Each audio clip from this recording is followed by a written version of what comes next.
All right, so this is part two of the video. And this PowerPoint, I understand that these videos are kind of long. It's kind of difficult to sum up all of American literature. So, you know, just think about how much more boring this would be if I was giving a lecture and you guys were slowly writing things down and having to wait for your peers to write. So let's pick things back up with after the Romantic literary period.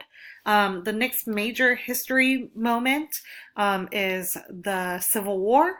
Of course, that was very bad. And of course, that's an understatement.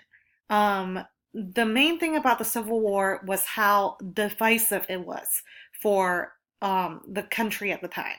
So you've got people like brothers fighting each other. You've got um, people who are still divisive as to how the war began and what really was each side fighting about. So we know kind of all of the effects of the Civil War still is part of the American um, values, the Americans, um, what it means to be an American today.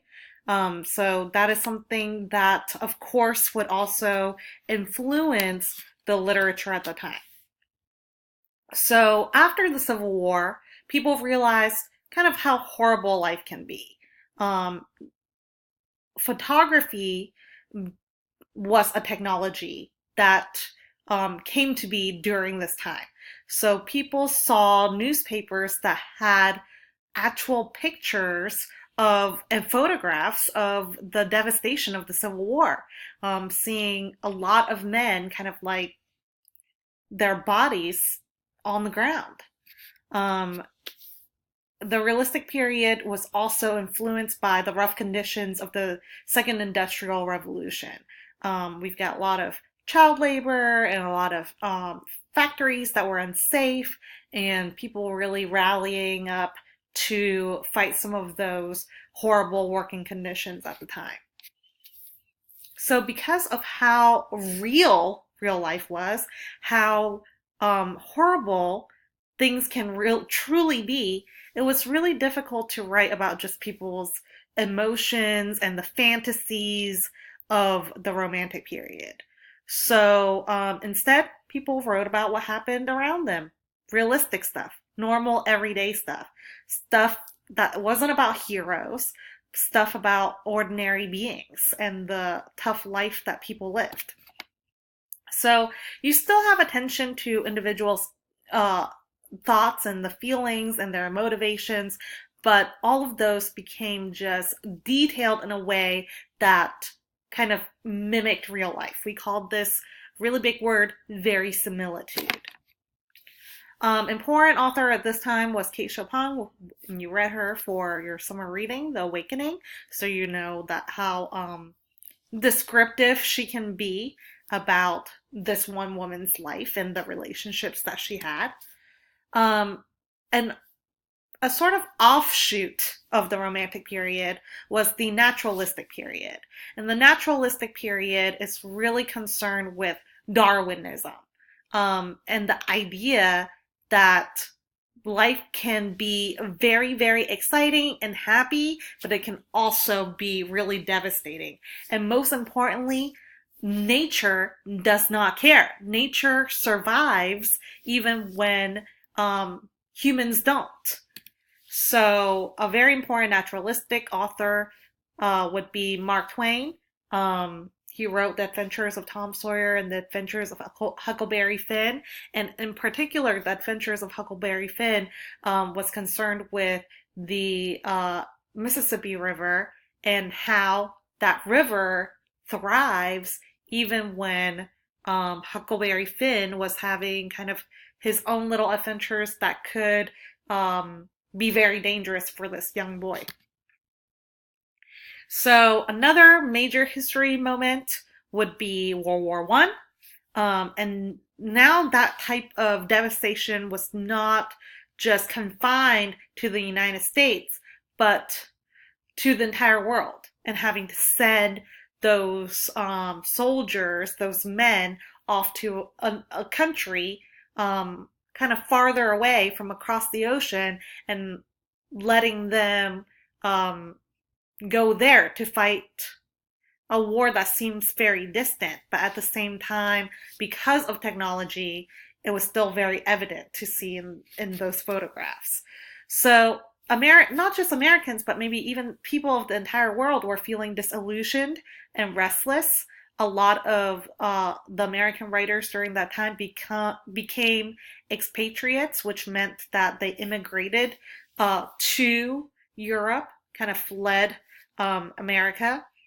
And we also see that people were concerned with how things were going for not just the country, but the entire world.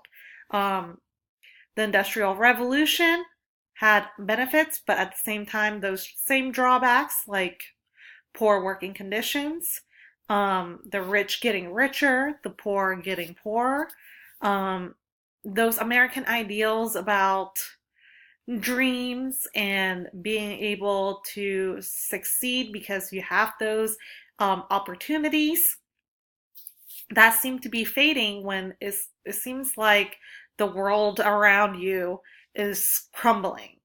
Um, and so, even though at this time people were very, very rich, very, very wealthy, a lot of that happiness was very superficial.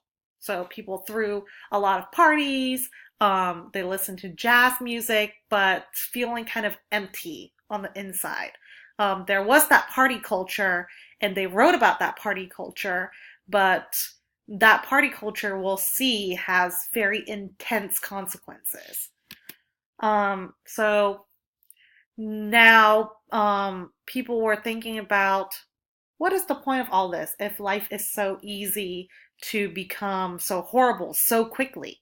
And what purpose does each individual's existence serve?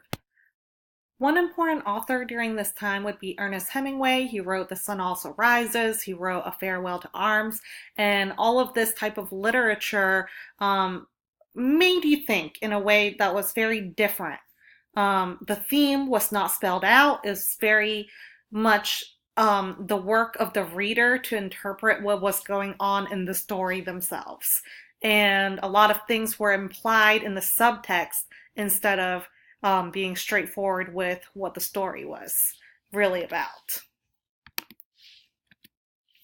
And we also have The Great Gatsby. It was written by F. Scott Fitzgerald, and that was a serious revelation towards the emptiness and the loneliness and the abandonment of community due to the party culture. So a major historical moment that kind of divided the first part of modernism and the second part of modernism was the Great Depression.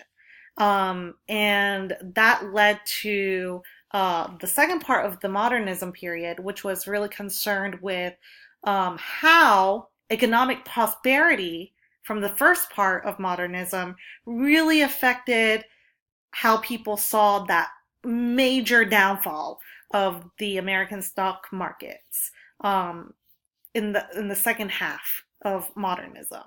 So they saw that correlation. Oh, what if we hadn't been frivolous with our money from in the past? So people were very blunt and direct in terms of criticizing society around them.